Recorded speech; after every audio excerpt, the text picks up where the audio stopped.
Morning, guys. I set this little cheap portable welder up just to show you, and especially SV Akula. He's wanting to see the TIG welding aspects.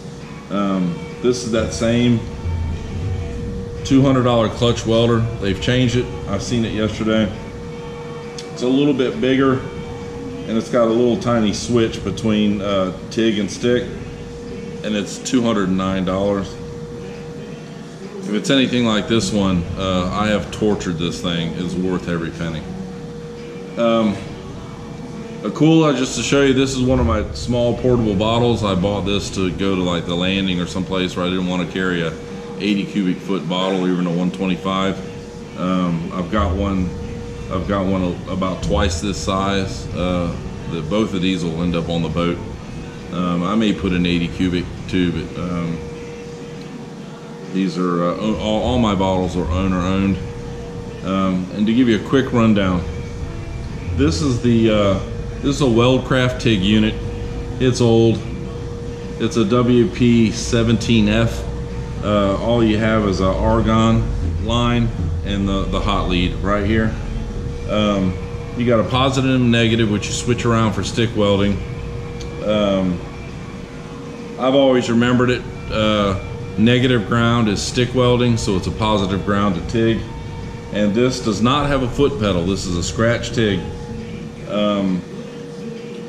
Quick rundown: 16th 2% thoroughgated tungsten. This is a standard flow meter. Hook it all up, tighten down your bottle, turn everything off, crack your bottle. This tells you your working pressure in the tank. So to check yourself for leak, to save some money, turn the bottle on real quick and just shut the bottle off. If this gauge right here stays put, everything's good. Once you turn on your thumb control for the gas, that'll come down, obviously. I'm pushing about 15 pounds of argon through the flow meter, and you can control this ball with this little knob. So turn the welder on. To show you how efficient this is just a chicken shit cord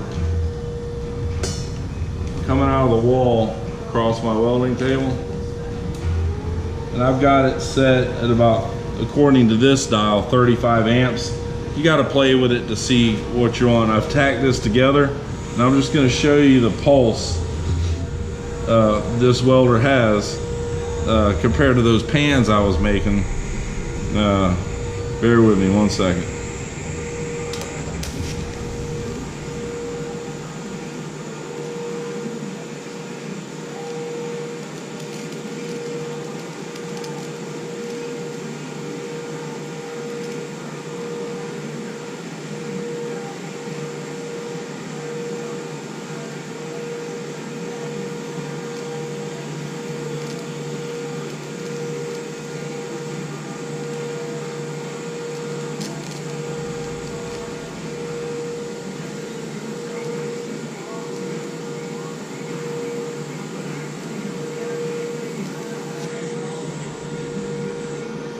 Turn this off. This is 16 gauge stainless, just like I made those pans out of, and there's the weld. Now granted, you're gonna have to clean your tungsten a little more because you don't have a foot pedal for the hot start, but I mean, there it is. Great penetration, and I've got it way down, and can't beat it for the money. I mean, for doing especially, you know, the whole sailboat thing, any of that stainless steel hand railing bright work, or any small modifications or repair work that you have to do, can't go wrong. But it will not weld aluminum. Actually, it will, because they do make aluminum stick rods, but they're very messy and only really for emergency repairs only. Look at my old lady. And of course, always shut off your gas. So to give you an idea, the guys brought down, I've already fixed this thing once, a long time ago. This unit is, I'm gonna turn it up a little bit to about 50. This unit right here, they love it. So I've already fixed it. Like I said, so I'm gonna show you its true versatility for anybody. I mean, now see, that's the other thing. Without a foot pedal, if it touches anything grounded, it's gonna spark a little bit. Let me go ahead and tack this together.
Yeah, you're a good supervisor, baby.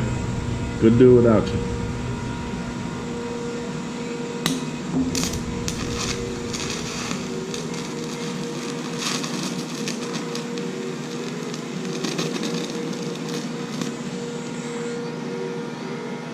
That looks hot. It's very hot.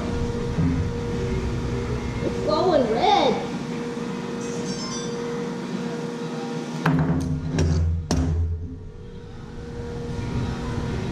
Oh, by golly, you can weld.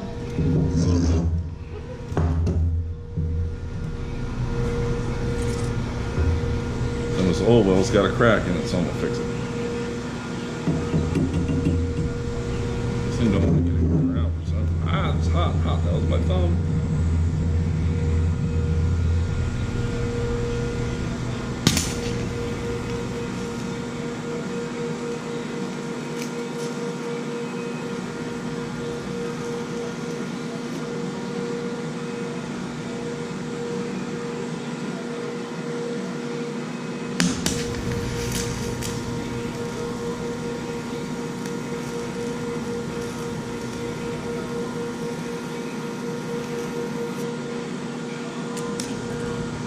Burnt the shit out of my thumb.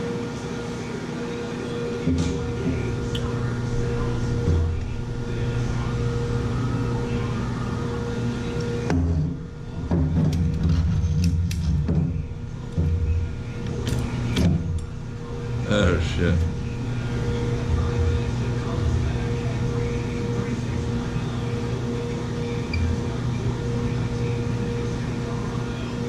Good as new. We'll have to take that bolt out of it though to get it to go back on the other side of the gun. But there it is. That just shows the versatility of that welder